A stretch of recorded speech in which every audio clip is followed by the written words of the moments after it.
4 wicket win then for Sri Lanka in the second T20I takes us to a decider. It's told to play four in less than 24 hours' time. Let's look back at that game on ESPN Cricket for Matchday with Aakash Chopra and Muralidaran. There were nerves. It looked like one full toss in the penultimate over was decisive. Murli, Sri Lanka deserving winners on the night?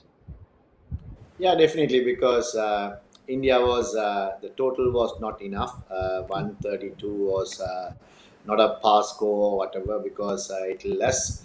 But I think India gave a very good fight because it looks like one time India will win the match. It looks like, and then in the end, Dhananjay played well, and also Karnaratna came that six that hit the full toss, changed the course of the match because that it was changed the equation.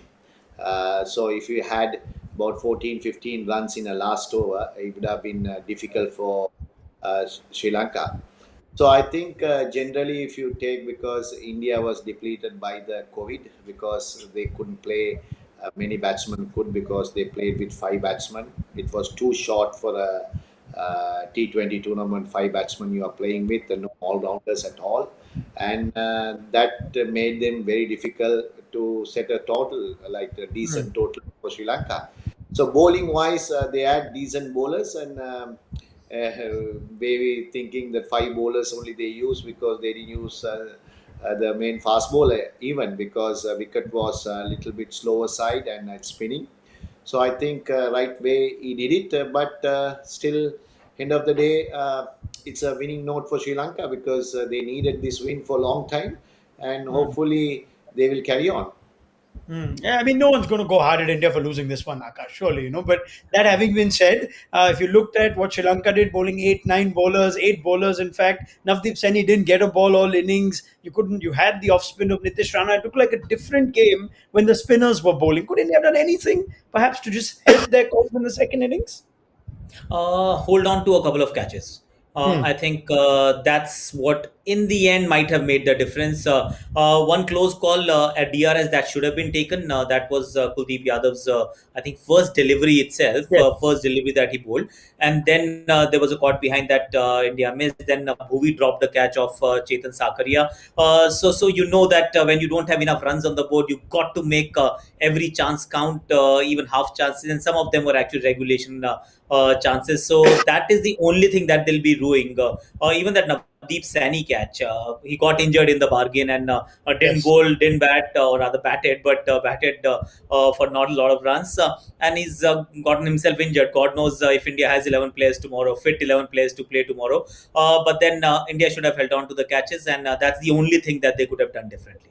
It's an important little innings for Dhananjay as well. Murli. He's not had a good time of it either in England or here in the ODI series. Senior player, considering what the look of this team is, and good for him to get over the line.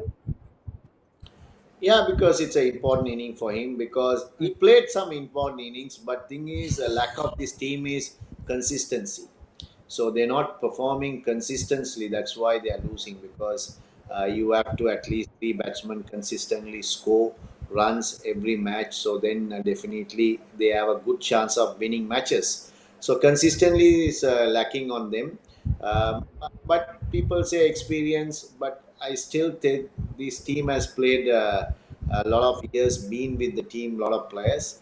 So they should know before that they have played few matches, but they have been with the team. So how to score runs, they should learn because 2020 is the game that everyone is playing at the moment because not many 4 day games or test matches are not played because these days shorter game is more played in every country. So people used to get used to it very quickly. So that's why I think consistency is not there. That's why. So Dhananjay, I think he played a good inning in England also about 90 or something. And after that, he played this inning. So if he can regularly get India on runs, so definitely, sorry, Sri Lanka in runs. So definitely there are more chances to win matches because not only Jananje, a few other players also on and off they are getting runs. That's the problem Sri Lanka has. I've got a few more talking points, but we'll cover that as we even look ahead to the T20I tomorrow, which is now a decider. But before I get there, I just like a quick take from both of you on something interesting, which is how umpires adjudicate wide balls in T20 cricket. And we saw a bit of it in both innings today. Manindu Asaranga bowled the penultimate over in the first innings. Nitish Rana went for the switch hit, and it was given five wides, though you'd think it would have been within reach of a conventional right-hander. We saw a couple of those calls. Bhuvneshwar Kumar perhaps getting away with one. Chetan Sakaria perhaps unlucky. So I'd love to know what the two of you make. Now I'll just run through the law itself, which is 22.1.2. The ball will be considered as passing wide of the striker unless it is sufficiently within reach for him or her to be able to hit with the bat by means of a normal cricket stroke. Now, with moving batters, let me get Murli's thoughts first. Does the line move with you as well, Murli? Because we've seen application on both fronts from the umpires. It's depend on the umpire, I would say, Hmm. because very difficult to put a law and say this is can reach or not reach. And when they switch it, whether it's wide or not, I am not clear about it. What is the law? Because many umpires sometimes not give, some people give. So it's very confusing for me, because what is the law says, what they act in the middle is maybe different, because they made mistakes sometimes.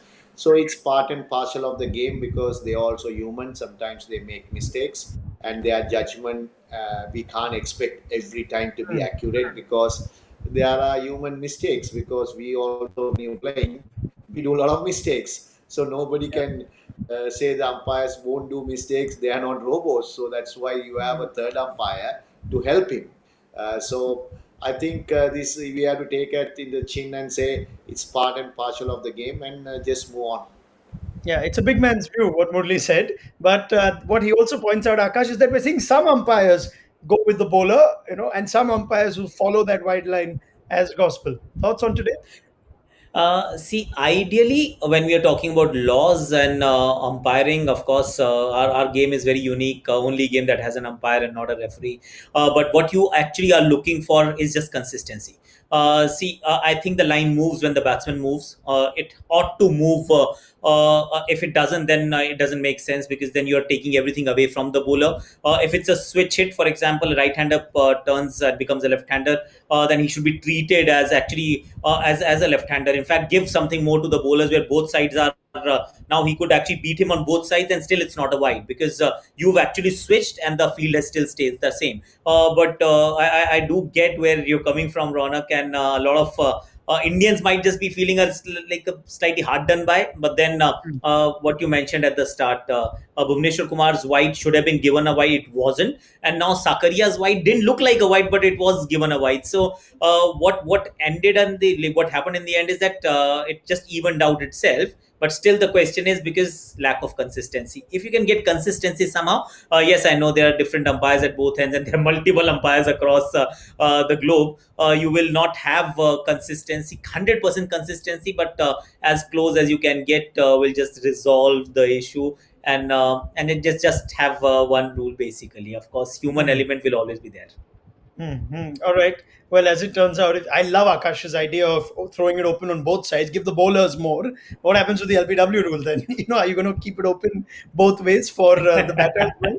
It's something to figure out. Lawmaking in cricket is more complicated. Like Akash has pointed out, our sport is quite unique on these fronts. But anyway, it's not like that stopped Sri Lanka from being the better side on the night. They deserve to win. Let's look ahead to the third T20. It all happens thick and fast. Now, back to back games. Murli, you see Sri Lanka going in with the same team. They had plenty of bowling options, plenty of part time spin that came in handy in the second T20I. Just the same as we go for back to back games now?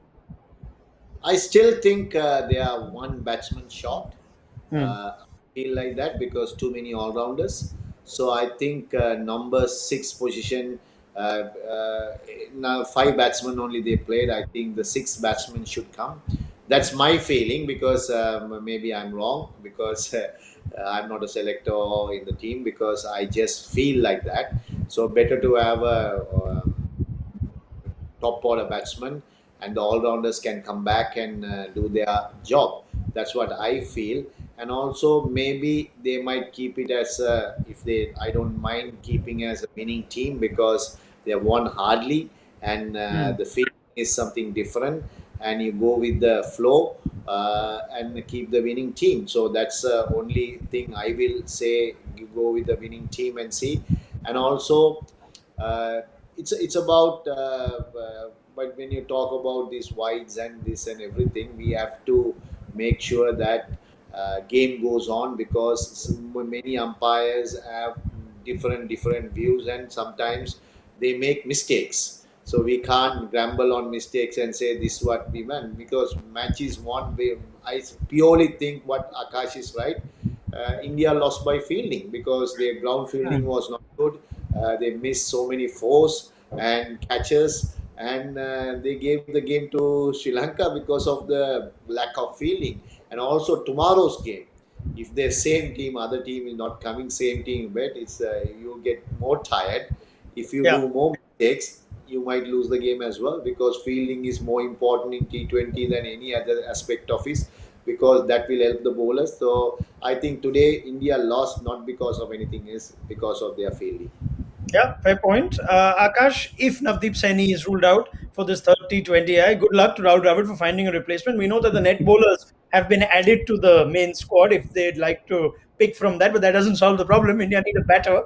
I looked at the bowling options or the net bowling options that they have. That's Ishan Poril, Sandeep Poryar, Arshdeep Singh, Simarjeet Singh, and R. Sai Kishore. There's not a lot of batting in that, but if you have to pick one to replace an injured Navdeep Saini is the only available 11th player.